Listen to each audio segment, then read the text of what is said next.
Ok, si tu es nouveau sur cette chaîne, tu ne sais probablement pas que j'ai codé en à peine 3 semaines seul mon SaaS FeedYourBack. Cette application permet à quiconque, que ce soit un développeur ou un boulanger, de recueillir les avis de ses utilisateurs directement sur son site web. Donc vous l'aurez compris, le seul critère pour utiliser FeedYourBack, c'est d'avoir un site web. Et bien depuis 4 mois que j'ai lancé l'application, les statistiques ne sont pas du tout bonnes. Alors oui, c'est relatif, mais en tout, j'ai eu près de 951 visites, 143 utilisateurs actifs venant de divers pays. 25 sites web aujourd'hui utilisent actuellement mes formulaires.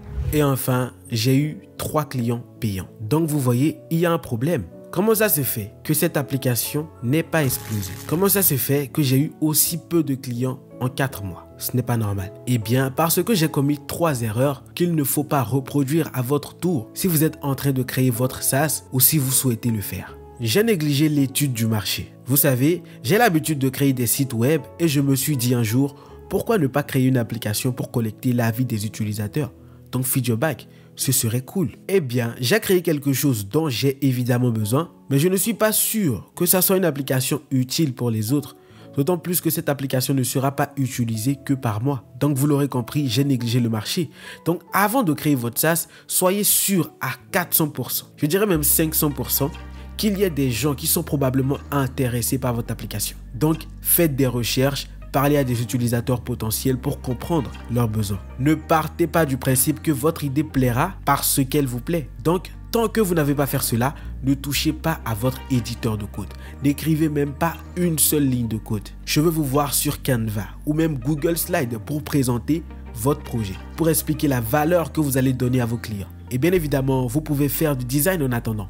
Mais il est essentiel de valider d'abord votre idée avant de commencer à créer l'application. Je pense que c'est l'erreur numéro 2 qui a été fatale pour mon application. Et cette erreur, c'est que pour le moment, mon application est totalement inutile. Alors oui, je collectionne des données. Mais en quoi ces données parlent-elles aux utilisateurs de mon SaaS? En quoi elles sont utiles aux utilisateurs? Sont-ils prêts à payer pour cela?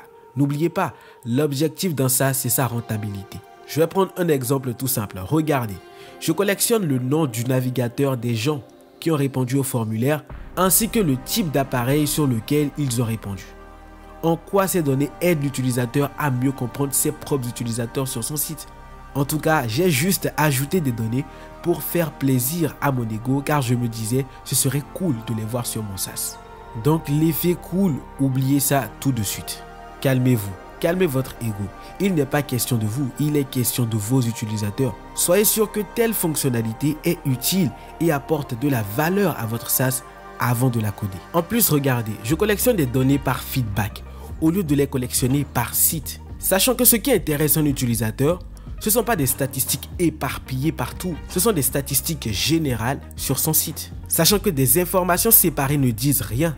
C'est en les mettant ensemble qu'elles feront ressortir une tendance qui donnera des informations à ses utilisateurs. Par exemple, s'il faut changer telle fonctionnalité ou s'il faut mettre à jour tel élément sur son propre site. Comme si toutes ces erreurs-là ne suffisaient pas, j'ai même créé un algorithme qui analyse en temps réel les commentaires pour déterminer s'ils sont positifs, négatifs ou s'il s'agit juste d'une question. Mais je me suis rendu compte que ce n'est pas une fonctionnalité aboutie, car l'utilisateur sait lire. Ce que j'aurais dû faire, c'est créer une sorte de filtre qui sort les commentaires négatifs et essaye de les comprendre en proposant une réponse. Je pense que cela peut intéresser des utilisateurs. Alors la troisième erreur que j'ai faite, c'est que j'ai laissé mon côté développeur prendre le dessus sur mon côté businessman. Vous allez comprendre. Alors je vous donne un exemple tout simple.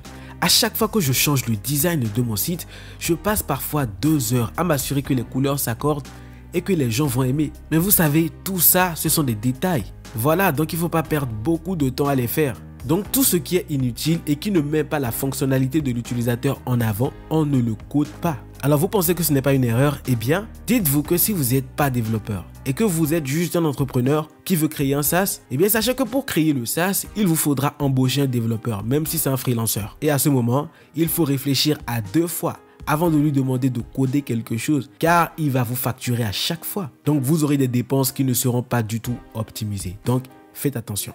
Mais pour autant, après ces erreurs, est-ce que j'abandonne? Après plus de 120 heures de travail acharné, est-ce que je laisse tomber? Est-ce que je laisse mon SaaS mourir? Eh ben non, c'est mal me connaître. Une nouvelle version de l'application arrive qui va vous choquer. Positivement, hein, bien sûr. Vous allez voir que cette nouvelle version tient plus la route. Donc abonnez-vous pour ne pas rater cela. Pour ceux qui se demandent quels sont les outils et les technologies que j'ai utilisés pour coder cette application, que ça soit pour le déploiement, pour le design, etc., regardez cette vidéo.